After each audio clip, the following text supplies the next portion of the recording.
인사드리겠습니다. 안녕하세요. 안녕하세요. 오늘은 이제 사역과 섬김 이런 주제를 생각하면서 말씀을 드리기 원합니다.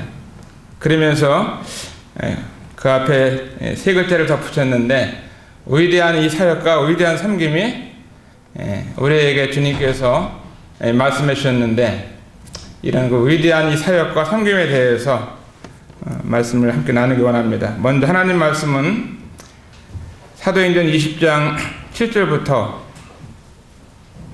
12절에 나오는 말씀을 읽고 말씀을 드리겠습니다. 사도행전 20장 7절부터 12절까지 제가 읽도록 하겠습니다.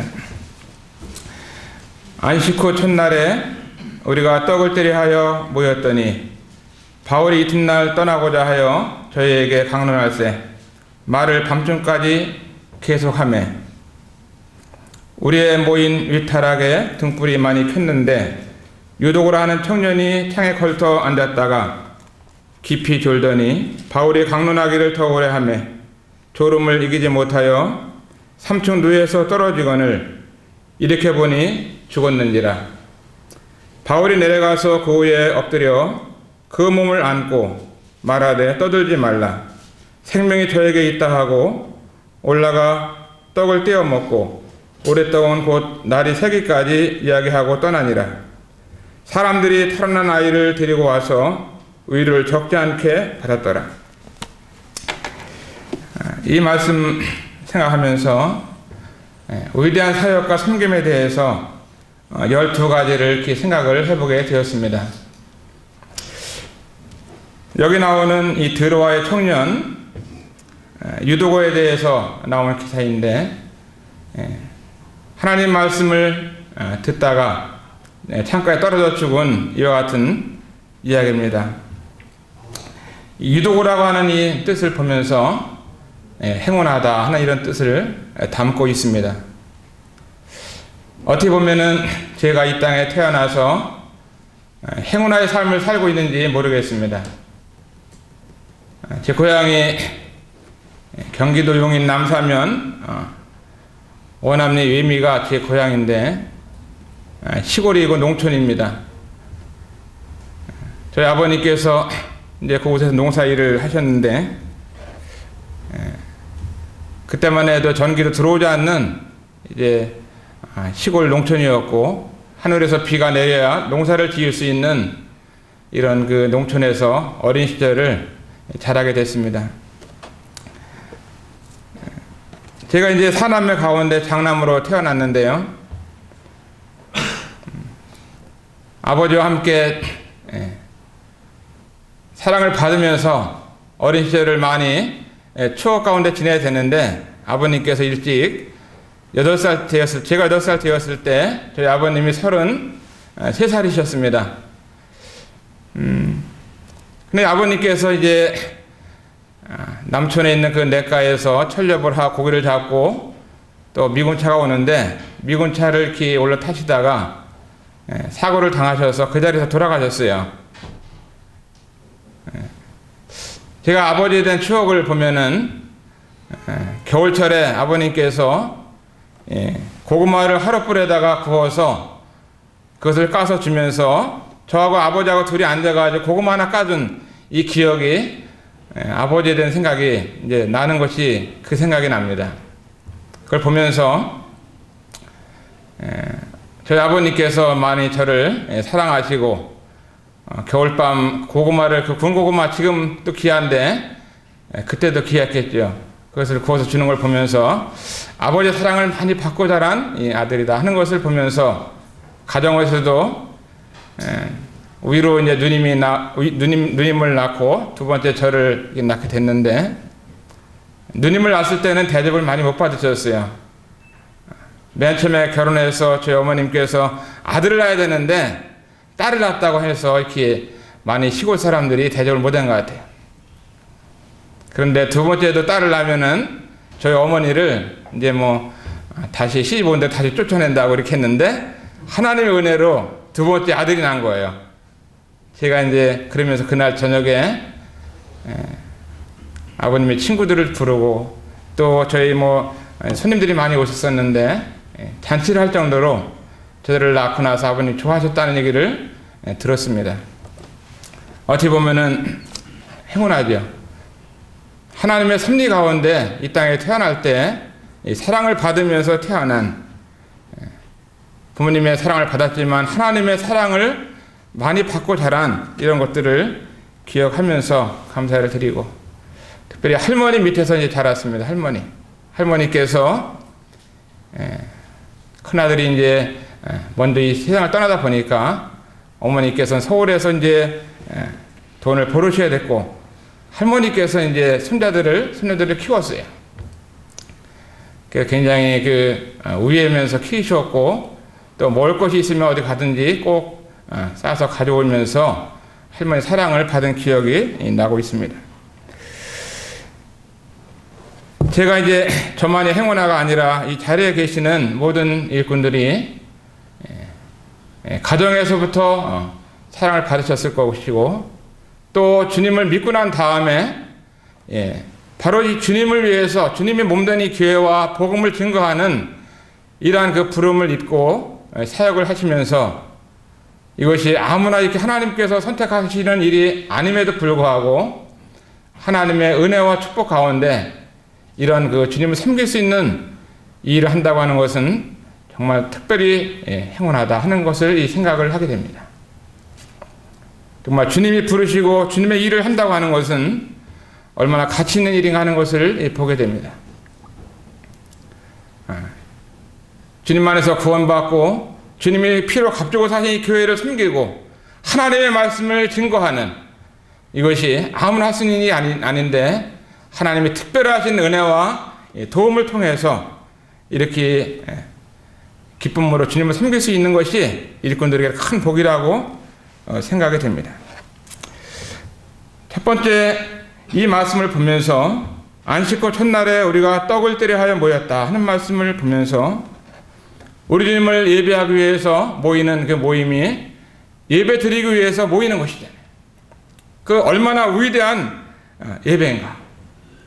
오늘날 많은 사람들이 주님을 믿고 살아가고 있고 또 하나님을 섬긴다고 하지만 과연 하나님의 말씀 가운데 하나님을 기쁘시게 하는 예배를 드리는 삶을 얼마나 살고 있는가.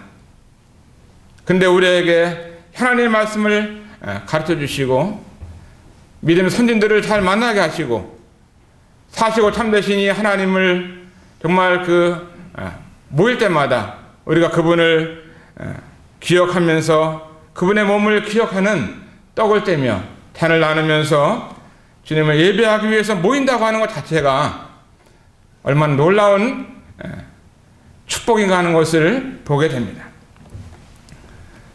정말 주님을 초등학교 6학년 때 이제 주님을 믿게 됐는데요. 그때 믿고 난 다음에 중학교 2학년 때 이제 겨울에 외미내과에서 살얼음이 이제 그 추운 겨울 날씨에 이제 침례를 받았어요. 침례를 받았는데 제 마음 가운데 그런 생각이 들었습니다. 주님을 섬길 수 있다고 하는 것이 너무나 축복이다. 또 주님을 예배할 수 있는 것이 축복이고, 내가 이 하나님의 교회 안에서 큰 사람이 되지 못한다 할지라도 정말 문 입구에서 인사라도 할 수 있는 사람이라면은 좋겠다. 그런데 주님께서 이러한 소원보다도 더 크게 하나님을 예배할 수 있는 이러한 축복을 해주셔서 감사한 마음이 듭니다. 어떤 분이 예배를 위해서 얼마나 준비를 해야 되느냐고 얘기하면서 예배 드리기 전에 3일을 준비하고 그 예배 드리고 난 다음에 3일을 준비하라, 이런 얘기를 기억이 납니다. 그것은 뭐냐면 일주일 동안 주님을 예배하는 삶을 살면서 주님 앞에 예배를 어떻게 드릴 수 있는지 이것을 늘 마음 가운데 간직하고 살아가라고 하는, 얼마나 예배가 중요하면은 그 예배를 위해서 한 주간 동안 이렇게 예배에 합당한 삶을 살면서 준비하라고 하는 말씀인가를 생각을 하게 됩니다. 여기 보면은 유두고도 주님을 예배하고 주님의 떡을 떼기 위해서 함께 모였던 드로아의 청년이었습니다. 또 사도 바울도 여기 모였고, 많은 분들이 이제 주님을 기억하고 주님을 기념하기 위해서 모였던 것입니다. 오늘 많은 교회들이 있지만 주님을 이 떡을 떼기 위해서 모이는 교회들이 얼마나 있나. 그러나 우리에게는 신약교의 원리를 따라서 보여준 말씀 보면서 사도 바울이 모인 것처럼 떡을 떼기 위해서 모이는 이것이 얼마나 중요한지 모릅니다. 위대한 예배를 볼 수 있습니다. 근데 여기 함께 모여서 이제 떡을 떼기 위해서 모여서 바울이 이튿날 떠나고자 하여 저에게 강론할세 말을 밤중까지 계속하며, 여기 하시는 말씀은 하나님의 말씀을 이제 모인 사람들과 함께 교제하면서 설교하는 거죠. 뭐 40분 이렇게 하는 것이 아닌 것 같아요.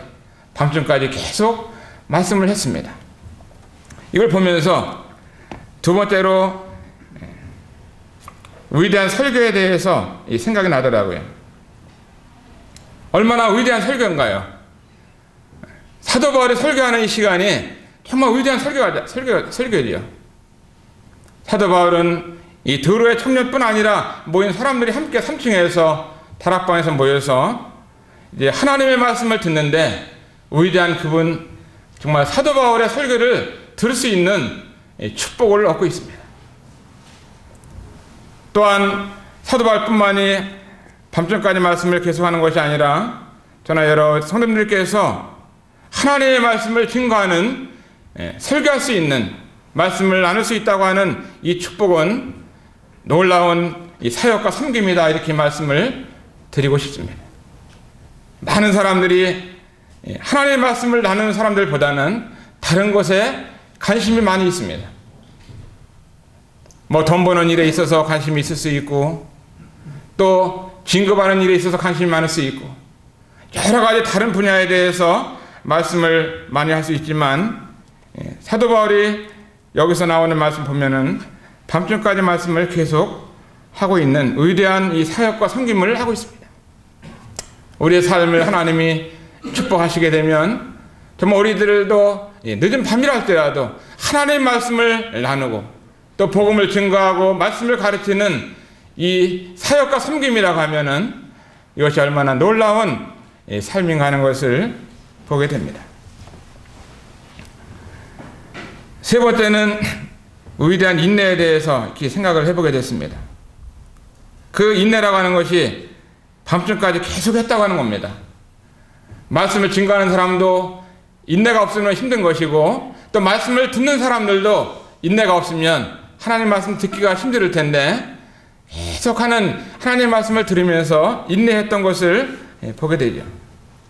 우리도 여러 가지 인내하는 시간들이 있지만 하나님 말씀을 전하고 하나님 말씀을 듣는 일에 있어서 우리가 참고 들을 수 있다고 하면은 이것이 얼마나 위대한 이 사역과 섬김이 되는가 하는 것을 보게 됩니다. 밤중까지 계속했어요. 오늘날 우리 시대에는 말씀이 길다고 얘기하는 사람들이 계시고, 너무 설교가 길다 뭐 이렇게 얘기하지만, 그러나 위대한 이 섬김과 사역은 하나님 말씀을 계속 할 수 있는 것이 축복이라고 생각이 듭니다. 이 사도 바울의 생애 가운데 빌립보 감옥에서 이제 감옥에 있을 때는 밤중에 이 사도 바울이 기도하고 찬송했습니다. 또 드로아에서는 밤중까지 하나님 말씀을 계속 전했습니다. 어떻게 보면 사도 바울의 생애 가운데 위대한 사역과 섬김은 하나님 앞에 기도하는, 감옥에 있어서 하나님 앞에 찬송하는, 또 하나님 앞에서 말씀을 증거하는 이 삶을 통해서 그의 위대한 사역과 섬김이 나타났다고 믿어집니다. 그 감옥에서 기도와 찬송을 하니까 옥문이 열렸어요. 기도하지 아니하고 찬송하지 아니했으면은 아마 옥문이 열리지 않았을 거예요. 수갑이 풀어졌습니다. 옥토가 움직였어요. 빌립보 간수가 구원을 받았습니다.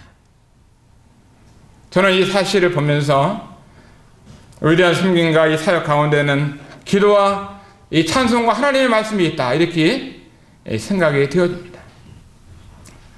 바울이 정말 그 찬송을 하면서 정말 간수가 죽으려고 할 때 내가 여기 있다고 하면서 다시 복음을 전하면서 구원받는, 그 가족들이 다 구원받고 침례받는 이 모습은 기도와 찬송의 열매라고 보는 것입니다. 우리 일꾼들이 주님을 섬기면서 또 각 지역교회에서 하나님의 사역을 하게 될 때 여러 가지 힘들고 어려움이 많이 계시잖아요.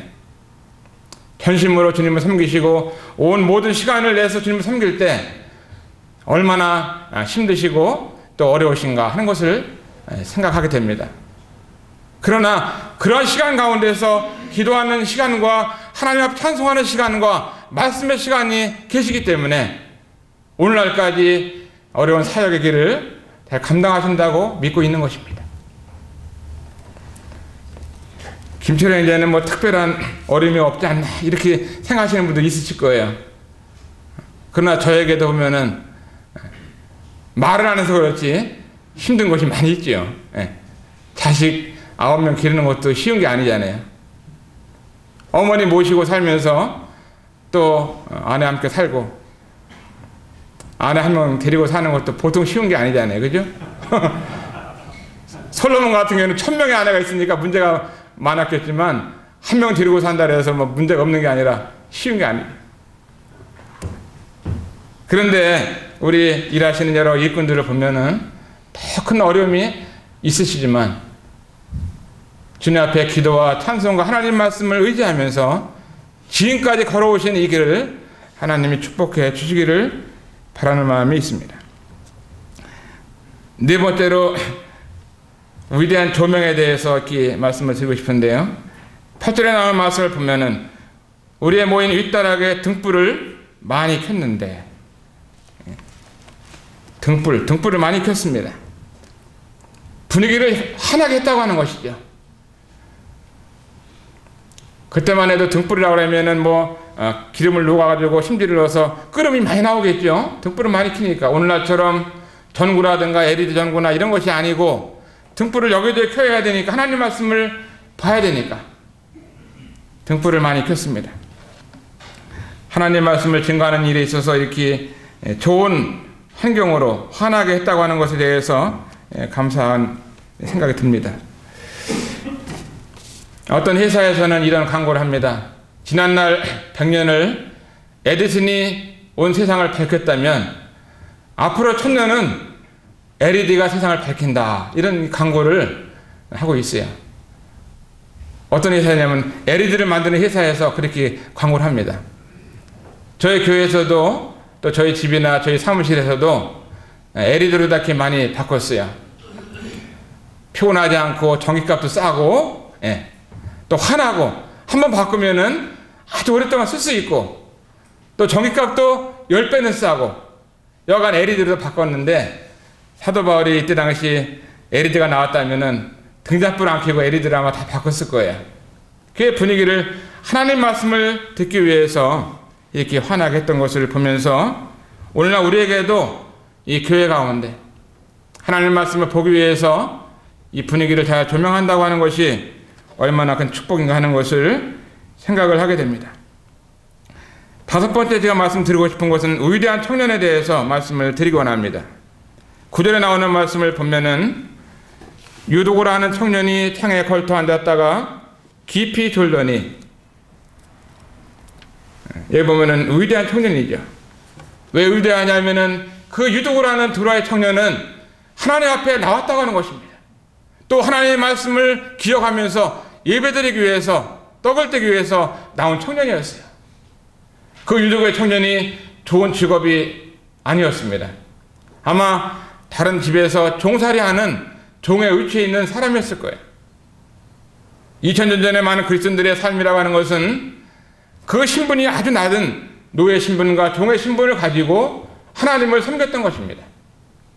낮에는 열심히 일을 했을 거예요.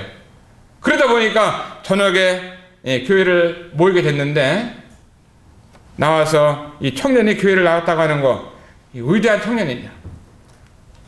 2000년 전에 드로아의 그 청년만이 위대한 것이 아니라 오늘날 살아가고 있는 이 청년들의 모습을 보면은 이 청년들이 교회를 나온다고 하는 것이 저는 위대하다고 믿습니다. 공부를 하면서 또 시험 준비를 하면서 또 취업 준비를 하면서 또 주일날 교회를 나온다고 하는 것이 청년들에게 있어서는 여러 가지 어려움이 되고 또 힘든 일이 되고, 그렇지만 이 청년들이 교회를 나오는 걸 보면은 얼마나 감사한지 몰라요. 저는 종종 교회에 나오는 청년들에게 예배에 함께 동참할 것을 말씀을 드립니다. 함께 주님 앞에 감사 기도를 하자고. 또 주일날 청년들에게도 이 사회를, 주님의 이 교회 가운데서 이 사회를 볼 수 있도록 이렇게 맡기기도 하고, 또 믿음이 별로 안 좋은 청년이라 할지라도 수요일날 저녁에 간증 좀 하라고 얘기도 하고, 사회도 맡기고, 금요일날도 모이게 되면 청년들을 격려해서 사회도 맡기고, 또 교회 가운데서 한 달에 한 번 정도는 젊은 형제를 하나님 말씀을 증거하는 일에 참여를 시키게 하기도 합니다. 청년들이 얼마나 귀한지, 오늘 이 청년들이 주님 안에서 잘 서야 하나님의 교회가 세워지고 또 가정이 세워지고 나라가 잘 세워진다고 믿습니다. 이 청년은 위대한 청년이었습니다. 청년이 이제 교회를 나와서 앉은 자리를 보면은 이제 창에 걸터 앉았는데 위대한 환경 가운데 이렇게 앉아 있습니다. 많은 분들이 창에 걸터 앉는 것이 아니라 이 청년이 창에 걸터 앉았어요. 생각 깊었겠지요. 피곤하니까 창가에 이제 앉아가지고 하나님 말씀 듣자 하면서 앉았는지 모르겠습니다. 놀라운 축복 가운데 이 창가에 앉아 있는데, 그 앉아가지고 이 청년이 7번째 보면은 위대한 졸음을 하고 있다. 여기 졸고 있어요. 왜 졸고 있느냐 하면은 이제 낮은 하루 종일 일을 했겠죠.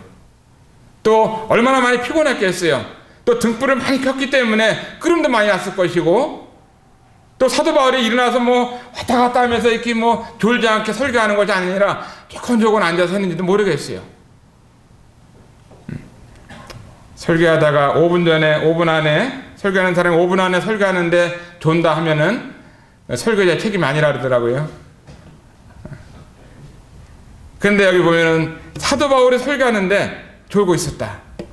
정말 위대한 설교를 하고 있는데 이 청년이 그 자리에서 너무나 졸음을 이기지 못하기 때문에 졸았던 것입니다. 저는 우리 교회 청년들을 생각하면서 교회 나와서 청년들이 이 조는 청년들을 봅니다. 조는 청년들 보면은 2000년 전에 들어와도 졸았는데 교회 나와서 존다고 그래가지고 무시하거나 너는 어쨌든 뭐 했는데 이렇게 조느냐 이렇게 얘기하는 것보다는 그 딴 데 교회 다른 데 가서 졸지 않고 교회 나와서 존다고 하니까 감사하다고 이런 생각을 합니다.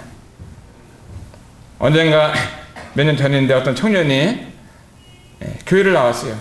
청바지를 입고 나왔는데 무릎 있는데도 이렇게 빵꾸 안 하고 그 히프인데도 빵꾸를 난 거예요. 청바지를, 그런 빵꾸 난 청바지를 입고 교회를 나왔습니다. 다른 성도님들께서 다 이렇게 눈살이 아마 찌푸러질 것 같더라.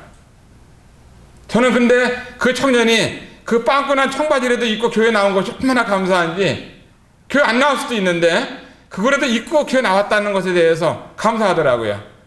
아, 빵꾸 난 거 입고 왔네 하면서 이렇게 하니까 그 다음부터는 또 안 입고 나오더라고요. 청년들에게는 청년이 알고 있는 거고 우리가 알고 있습니다. 청년들에 필요한 것은 책망이라든가 비판보다는 사랑스러운 이 손길과 말로 격려가 필요하다고 믿습니다. 사도 바울이 조는 이 드로아의 청년을 보면서 드로아야 너 왜 이렇게 조냐고 하면서 하지 않았을 것 같아요. 그냥 조는 거 놔두고선 계속 이렇게 한 거죠.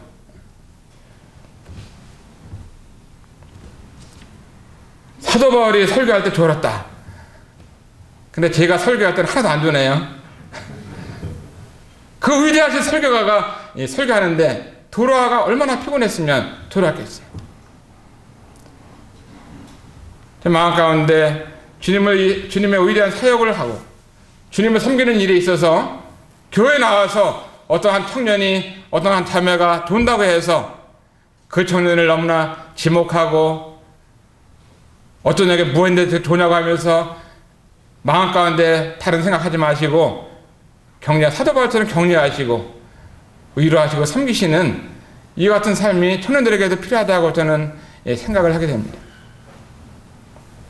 오늘날 저는 어떤 얘기를 들었는데, 오늘날 이 30대 청년들은 토요일날 밤이 되면은 밤새도록 게임을 한다는 거예요.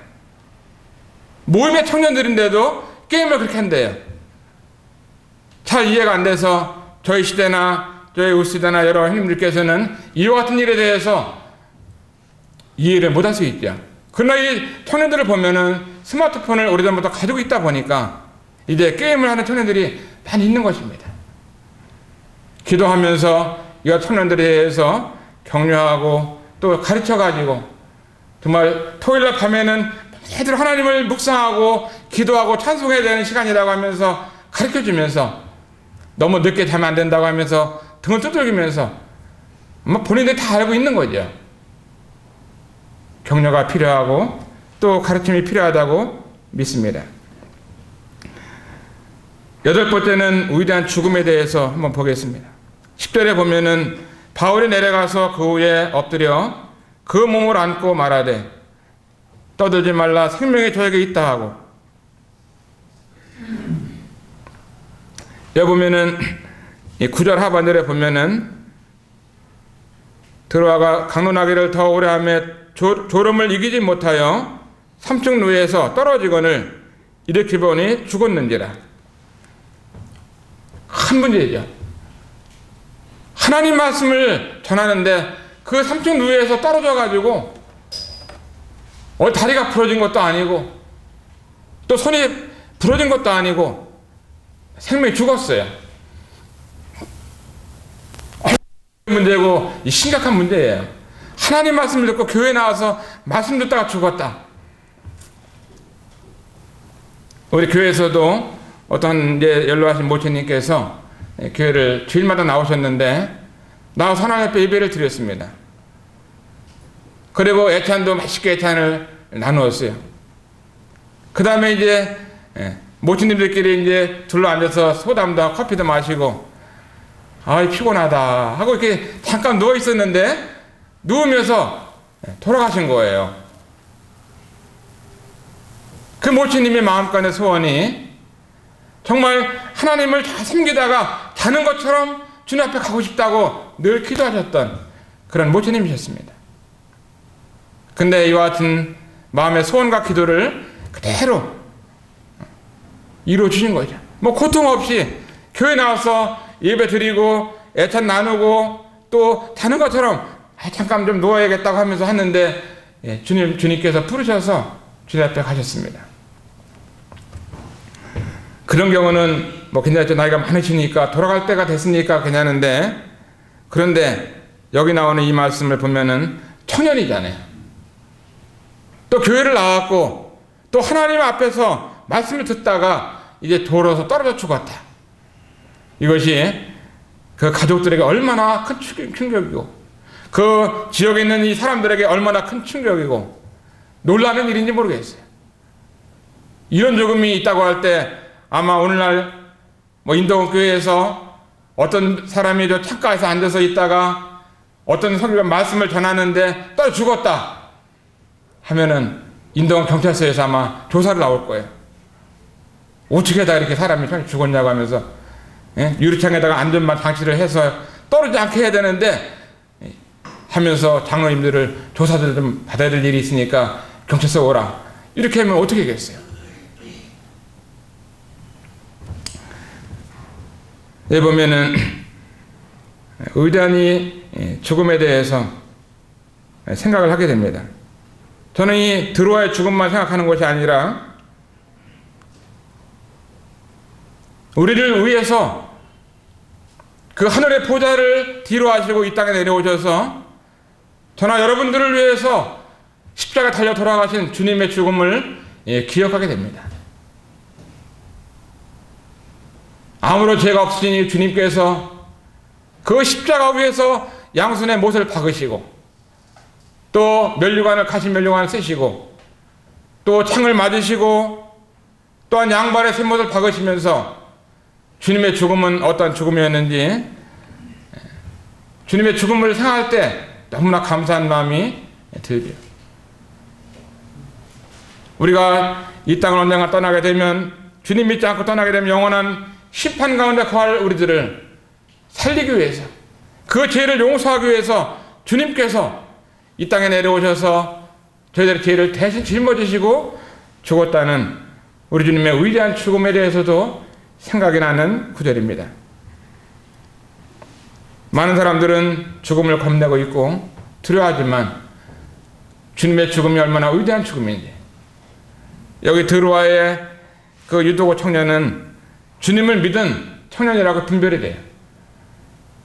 하나님 말씀을 듣기 위해서 모였고 예배드리기 위해서 모였고 피곤한데도 저녁에 나왔고, 그 졸음을 이기지 못하면서 안 졸으려고 하는데도 이런 가운데 떨어 죽었다는 사실을 보면서 정말 이렇게 죽으면 하나님 앞에 영을 가리잖아요. 그런데 하나님께서는 또 하나님의 그 놀라우신 은혜와 하나님의 영광을 위해서 드로아 청년을 하나님 사랑하시는 것을 보게 됩니다. 10절에 보면은 바울이 내려가서 그 위에 엎드려 그 몸을 안고 말하되 떠들지 말라, 생명이 저에게 있다 하고, 이 10절의 말씀이 생각납니다. 위대한 사랑에 대해서 생각나는 구절입니다. 바울은 하나님의 사람이었고 그가 하나님의 말씀을 전하는 사람이었습니다. 기도의 사람이었고 겸손한 사람이었고 여러 가지 핍박을 많이 받았던, 주님을 위해서 고난의 길을 걸어갔던 이 바울인데, 바울이 이제 말씀을 전하다 보니까 수근수근 하는 거죠. 드로아가 따로 죽었다는 얘기를 들었을 때 바울의 마음에 어떤 마음이 들었는지 생각하게 됩니다. 여기 보면은 바울이 3층에서 내려갔습니다. 한 걸음 한 걸음 내려오면서 바울이 이제 그 드로아 청년 후에, 죽은 청년 후에 그 위에 엎드렸다 하는 말씀을 보게 됩니다. 그래 그 몸을 안았습니다. 내려가는 것도 위대한 내려감이고 또 엎드리고 그 몸을 대는 것도 위대한 섬김이었다고 보는 것입니다. 우리 사랑하는 형님들이 주님을 섬기실 때 생명을 잃어버린, 주님을 알지 못하는 수많은 영혼들이 우리 주위에 많이 있습니다. 구원받지 못한 영혼들이 많이 계시죠. 그들을 구원하기 위해서, 복음을 전하기 위해서 우리의 삶 가운데 위대한 이 사역과 섬김이 이런 부분에서 생각이 납니다. 바울이 내려갔다는 이 사실이 얼마나 겸손한 이 태도를 취했는지, 죽어있는 그 사람을 무서워하거나 다른 생각하지 않냐 그 위에 엎드렸다고 하는 거, 어떻게 보면 그 청년은 죽었는데 뻣뻣한 청년 그 위에 바울이 엎드렸습니다. 그리고 몸을 안았어요. 이거는 사랑 없이는 될 수 없는 이와 같은 삶을 살고 있는 것이죠. 이 바울은 사랑의 사람이었고 하나님의 사람이었어요. 내려갔습니다. 또는 엎드렸어요. 그 몸을 댔습니다.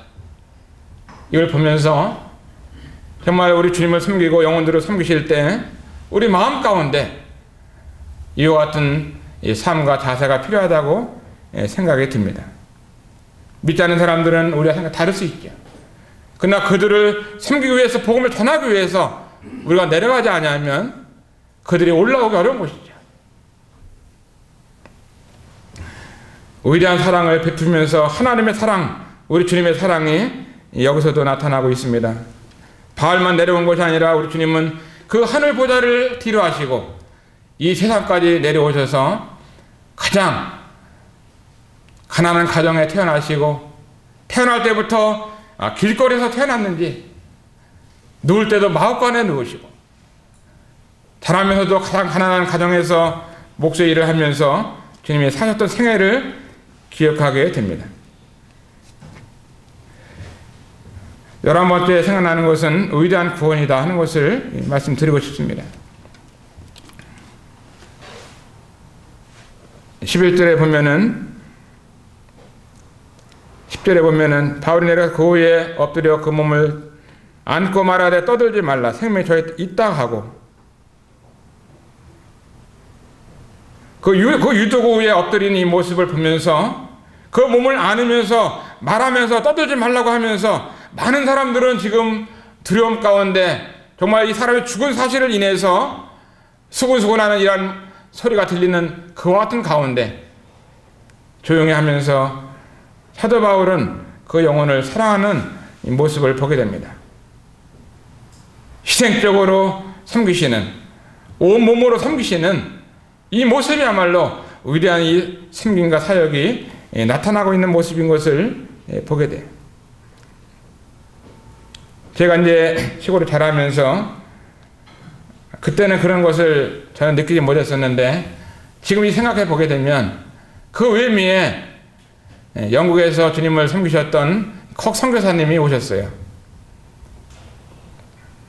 근데 그 선교사님께서 뭐 여러 지역, 서울도 있고 인천도 있고 여러 지역의 도시가 있을 텐데 시골에 오셔서 그 저희 동네 한 50호 정도 되는 동네 가운데 방을 하나 얻으셔가지고 사셨습니다. 그리고 거기에서 하나님 말씀을 증거하시고 복음을 증거해 주셨어요.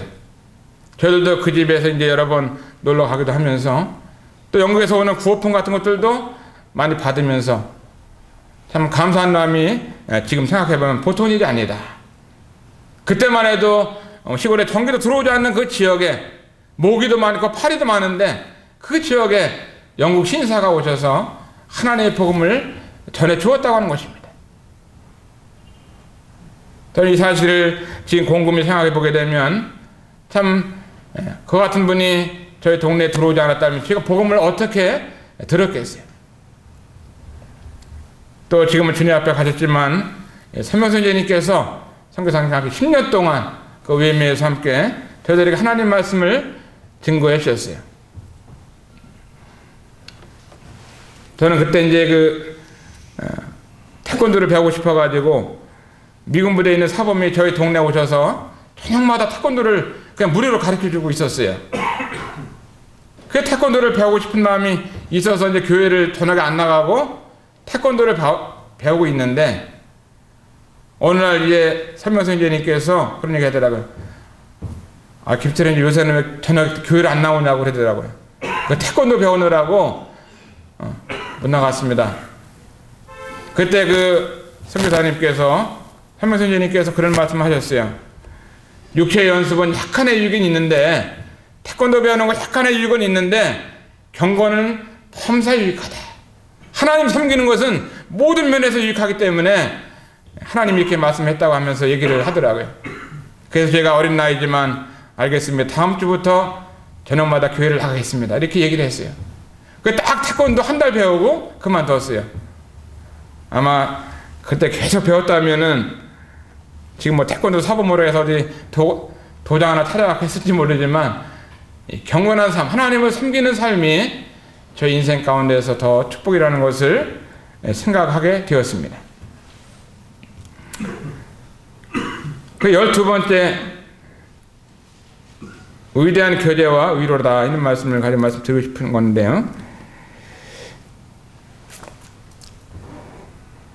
11절에 보면 올라가 떡을 떼어 먹고 오랫동안 곧 날이 새기까지 이야기하고 떠나니라.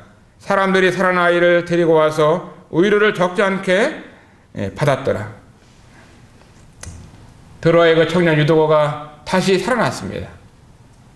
그 살아난 이 청년이 다시 3층으로 올라와서 교제하면서 위로하면서 격려하면서 날이 새기까지 놀랍게 교제를 주님 안에서 교제를 나누었어요. 사도 바울이 했던 위대한 이 사역과 섬김이 없었다고 하면은 이 유도고는 거기서 살아나지 못했을 것입니다. 사도 바울이 내려가서 몸을 굽으려서 그 몸을 대면서 이제 그를 살리는 하나님의 능력이 함께 하실 때 청년이 살아나서 큰 놀라운 축복을 받고 위로와 격려를 얻었습니다. 제가 청년 때 이제 고등학교를 졸업하고 서울의 노란인 교회를 다니게 되는데요. 상로동에 살았었습니다. 그 저녁마다 이제 저녁에 교회를 나가게 되면은 이제 박준재님이 그때 이제 계셨는데 청년들이 많이 나오진 않은 것 같아요.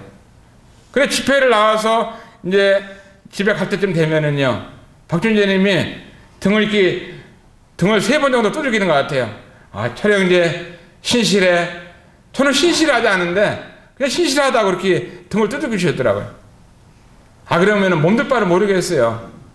신실한 사람을 신실하다 하라 그러면은 그래도 고맙습니다 할 텐데 인사도 못 하겠고 별로 신실하지 않았습니다. 근데 저녁에 교회를 나온 것만 보셨는지 신실하다고 하면서 늘 이렇게 교회를 나갈 때마다 이렇게 등을 두들겨 주시더라고요. 지금 수십 년이 지났어요. 그런데 그 앞서 주님을 섬기시는 일꾼의 격려와 따뜻한 한마디가 지금도 마음 가운데 잊어지지 않더라고요. 젊은 청년을 위로하는 사역, 젊은 청년을 섬기시는 사역, 지금 있는 그 모습을 보고서 신실하다고 하는 것이 아니라 앞으로 주님을 잘 섬길 수 있다고 하는 가능성을 보면서 칭찬할 수 있는 아낌없는 격려, 이런 것들은 우리의 위대한 섬김과 사역이라고 믿어집니다. 우리는 때때로 지금 현재를 보면서 판단할 수 있고 비판할 수 있고 가르칠 수 있지만 앞으로 그가 자라서 5년 후에 10년 후에 자라 청년의 모습을 보면서 격려도 필요하다고 분별이 듭니다. 마태복음 20장 26절을 보면은 너희 중에 그렇지 아니하니 너희 중에 누구든지 크고자 하는 자는 너희를 섬기는 자가 되고 너희 중에 누구든지 으뜸이 되고자 하는 자는 너희 종이 되어야 하리라. 인자에 온 것은 섬김을 받으려 함이 아니라 도리어 섬기려 하고 자기 목숨을 많은 사람의 대속물로 주려 함이니라. 우리 주님이 이 땅에 오신 것은 섬기기 위해서 오셨습니다. 우리 일꾼들이 주님을 섬기시고 교회를 섬기시고 성도들을 섬기실 때 주님께서 모든 것을 섬김에 대해서 보상하실 날이 있는 것입니다. 우리 주님이 유월절 전에 세상에 있는 자기 사람들 사랑할 때 끝까지 사랑하시고 저녁 잡수전 자리에서 일어나서 겉옷을 벗고 수건을 가져다가 허리에 두르시고 태에 물을 담아 제들의 발을 씻기시고 그 두르신 수건으로 이제 제들의 발을 씻기셨습니다. 내가 주와 또는 선생이 되어 너희 발을 씻겼으니 너희도 서로 발을 씻기는 것이 옳으니라. 주님이 섬기는 것이 옳다고 말씀을 하셨습니다. 일꾼들이 주님을 섬기시고 또 성도들을 섬기시고 교회를 섬기실 때 얼마나 힘들고 어려운 일이 많이 있으시겠어요. 그러나 우리 주님이 걸어가신 길이 이와 같은 섬김의 길을 걸어가셨고 또 사도 바울이 이와 같은 섬김의 사역을 하셨고 오늘날 우리가 주님을 섬기면서 이와 같은 본을 따라서 섬기게 될 때 주님으로부터 칭찬이 있다고 알고 행하면 복이 있다고 말씀을 하셨습니다. 경기 지역에서 주님을 섬기시는 우리 주님의 일꾼들이 이 위대한 사역과 섬김을 통해서 지역교회가 부흥되고 또 청년들이 격려를 받고 정말 주님 안에서 하나님께 영광을 돌리면 좋겠습니다. 히브리서 6장 10절을 보면은 하나님이 불의치 아니하사 너희 행위와 그의 이름을 위해서 나타낸 사랑으로 이미 성도를 섬긴 것과 이제도 섬기는 것을 잊어버리지 아니하시느니라. 우리 주님은 성도를 섬긴 것에 대해서 잊어버리지 않는다고 말씀하고 계십니다. 우리 일꾼들이 주님을 섬기시고 또 교회를 섬기시고 또 성도들을 섬기시고 청년들을 섬기시는 이 섬김의 사역이 이것은 우리 주님이 잊지 않는 그날의 모든 것을 상급으로 주시고 위로하시고 축복하실 것을 믿습니다. 오늘 드로아의 청년을 통해서 우리 일꾼들의 삶 가운데 또 위대한 사역과 섬김이 계속 이루어져서 하나님 앞에 영광 돌리시는 이 같은 삶이 되시기를 바랍니다. 감사합니다.